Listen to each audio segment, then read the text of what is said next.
Hey everybody, this is the chronology that opens part 4 of Maximilien Rubel and Margaret Manale's Marx Without Myth, a chronological study of his life and work. Each chapter begins with each section of the book begins with a chronology of important world historical events that are taking place in the period under discussion. So in this part is about 1864 to 1872, and one of the this is the chronology that starts that chapter. I'm gonna be reading the chronologies, or I have been reading the chronologies of this book separately from the actual substantive chapters in each of these parts, just because some of these have been kind of long, and I don't want to make these already long sections even longer. So here we go. Europe, 1864. During a public meeting held at St. Martin's Hall in London, the International Working Men's Association, IWA, is founded by members of London trade unions and by English, French, German, Polish, Italian, and Swiss working men, among them numerous emigrants. Also in 1864, the Tsar issues a series of edicts establishing the jury system, public trials, and representation for the accused in the Russian Empire. Further, a generous system of local autonomy is created through the Zemstvos, locally elected councils, which are to manage public services and social welfare in the districts and provinces. Austria is conducting war on two fronts. In the north, it is engaged in a battle with Denmark over the disputed territory of Schleswig-Holstein. In the south, it is resisting the claims of Italian nationalists to the region of Venetia. Together with the Prussians, Austria gains control of Schleswig-Holstein. The Peace of Vienna grants the occupied area to the Allied powers, and the terms of the division are fixed by the Convention of Gastein. 1865. Austria provisionally assumed control over Holstein, Prussia over Lauenburg and Schleswig. However, Bismarck now contrives to align allies in Europe for a war against Austria, using the Schleswig-Holstein question as a pretext. Also in 1865, after the end of the American Civil War in April 1865, many Irish who had participated in the fighting returned to Europe. Their discontent with conditions in Ireland and the status of the Irish in Britain finds expression in the conspiratorial movement known as Fenianism. The principal Fenian leaders are arrested in Ireland in the same year. 1866. After only 3 weeks of fighting, Prussia, backed by Italy and the smaller German states, defeats her Austrian rivals despite the latter's support from the larger states of Bavaria, Baden, and Saxony. Italy, however, has simultaneously suffered a decisive defeat at the hands of Austria. Bismarck nonetheless achieves favorable treaty conditions for Prussia and her ally through diplomatic maneuvers. The Peace of Prague guarantees Prussia all rights in Holstein, excluding Austria from the German Confederation, and through the intercession of Napoleon III, hands Venetia over to Italy. Also in 1866, a new wave of protests arises in Italy, nevertheless demanding the restitution of the coastal lands, Istria, Friuli, and South Tyrol.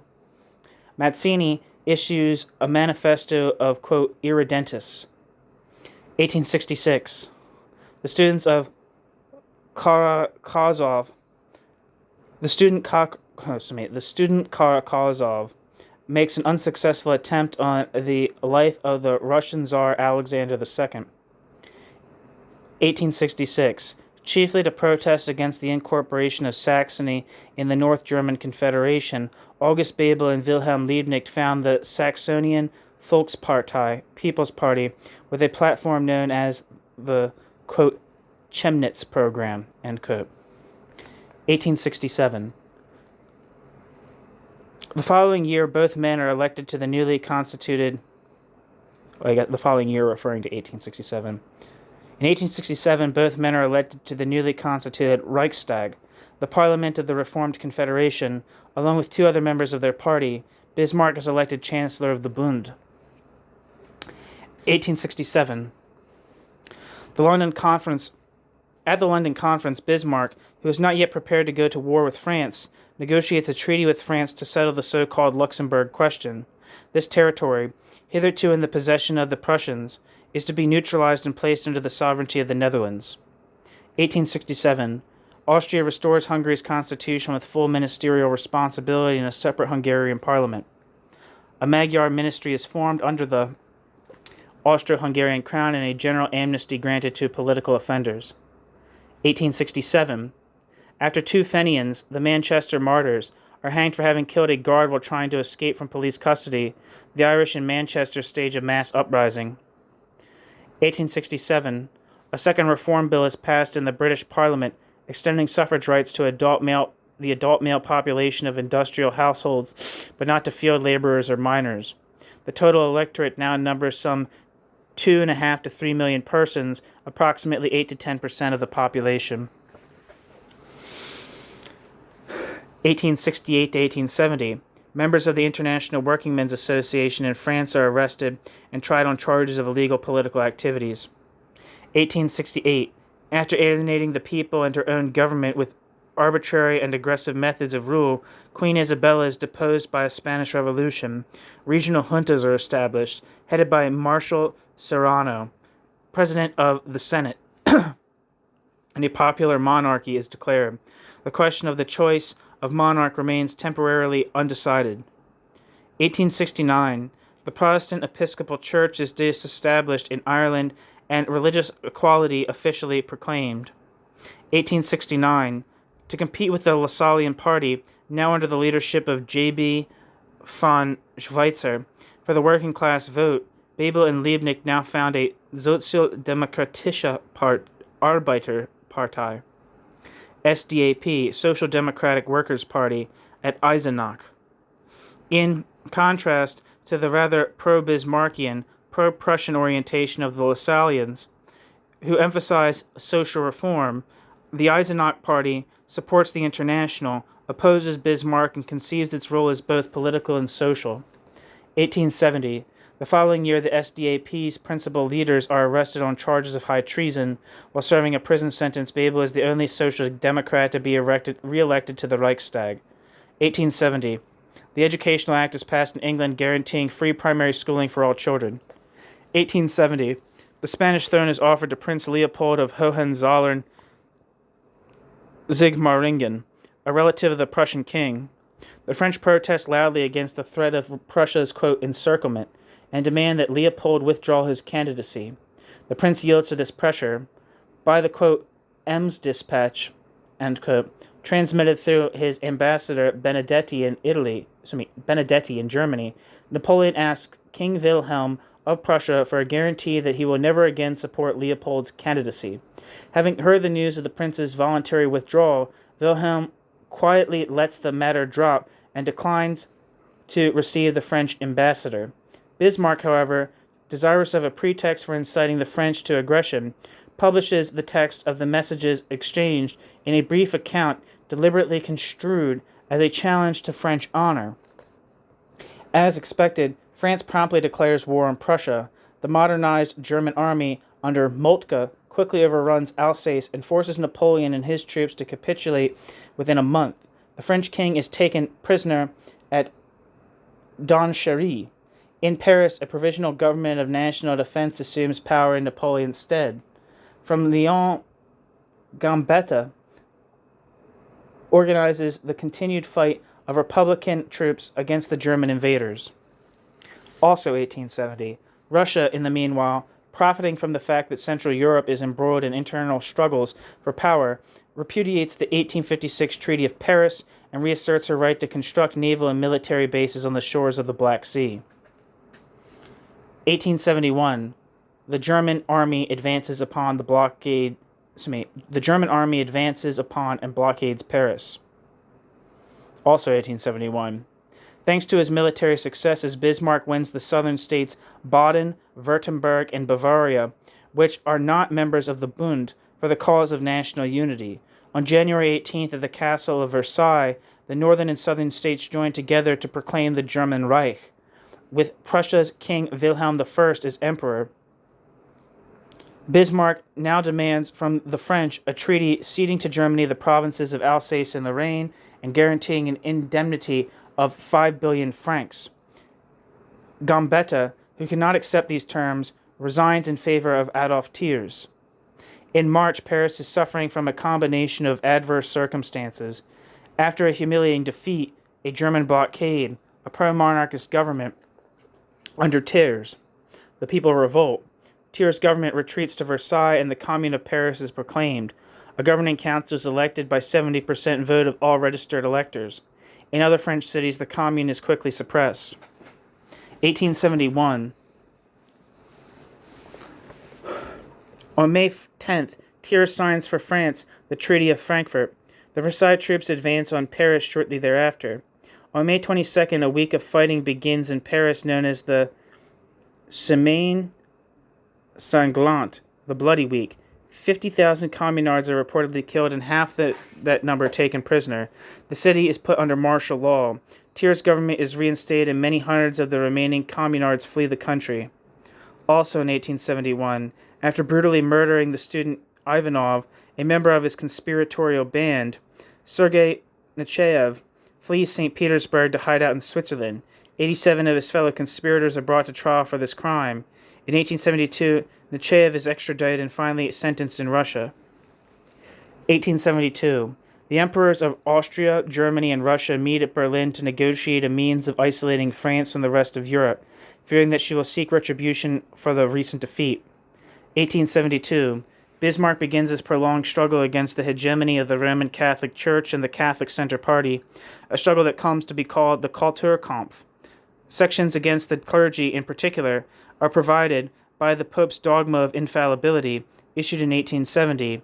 Laws restricting the sojourn of foreign and Prussian Jesuits are passed, whereupon the members of the Order of Jesus voluntarily leave the country.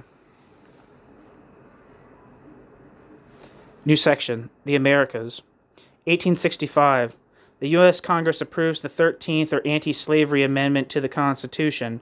General Lee, commander-in-chief of the Southern armies, capitulates shortly thereafter at Appomattox. Peace has hardly been concluded when President Lincoln is assassinated by a Southern fanatic, the actor John Wilkes Booth, and is succeeded in the presidency by Andrew Johnson. 1864. Archduke Maximilien, brother of the Austrian Emperor Franz Joseph, is offered the crown of Mexico by Napoleon III to compensate Austria for the loss of territories in Italy. The new emperor lacks support from the Mexican people and is unable to win international recognition. 1867. U.S. Secretary of State James Seward purchases from Russia for the sum of $7 million the Northwest Territory of Alaska. When Napoleon III, himself threatened by growing Prussian military strength, withdraws his troops from Mexico, the opposition is easily able to defeat the imperialist government. Maximilian, who refuses to flee the country, is shot together with two of his generals. New section, Scientific and Technological Progress. 1864. Henri Martin invents a new type of furnace for the production of steel. 1865. Johann Gregor Mendel formulates his laws on hybridization and heredity. Also in 1865, Claude Bernard inaugurates experimental medicine with the publication of L'Introduction à l'étude de la médecine expérimentale. 1866, the first transatlantic cable is laid.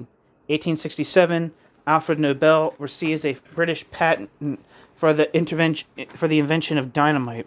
1868, the Belgian Zenobe Gramme constructs the first industrial dynamo. 1869, the Suez Canal is opened. 1870, the American John Wesley Hyatt synthesizes the first plastic material, celluloid. 1871, Heinrich Schliemann begins his archaeological excavations on the site of ancient Troy. Important works published. 1864, Theodor Mommsen, Römische Forschungen, read by Marx.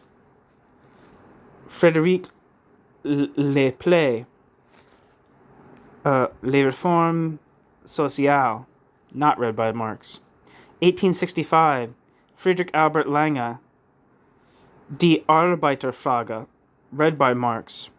1865 to 66, G.L. Maurer, Geschichte der Dorfverfassung in Deutschland. 1866, that last bit was read by Marx. 1866, Thomas Huxley, Lessons in Elementary Physiology, not read by Marx. August von Haxthausen, Die ländliche Verfassung Russlands. That is read by Marx. Fyodor M. Dostoevsky, Crime and Punishment, not read by Marx. 1868, F.I. Firks, Études sur l'avenir de la Russie, read by Marx. 1869, N. Florovsky, Polygeny, The Situation of the Working Class in Russia, which is read by Marx. John Mitchell, The History of Ireland, read by Marx. John Stuart Mill, The Subjection of Women, not read by Marx. 1870, Paul von Lilienfeld, Land und Freiheit, read by Marx.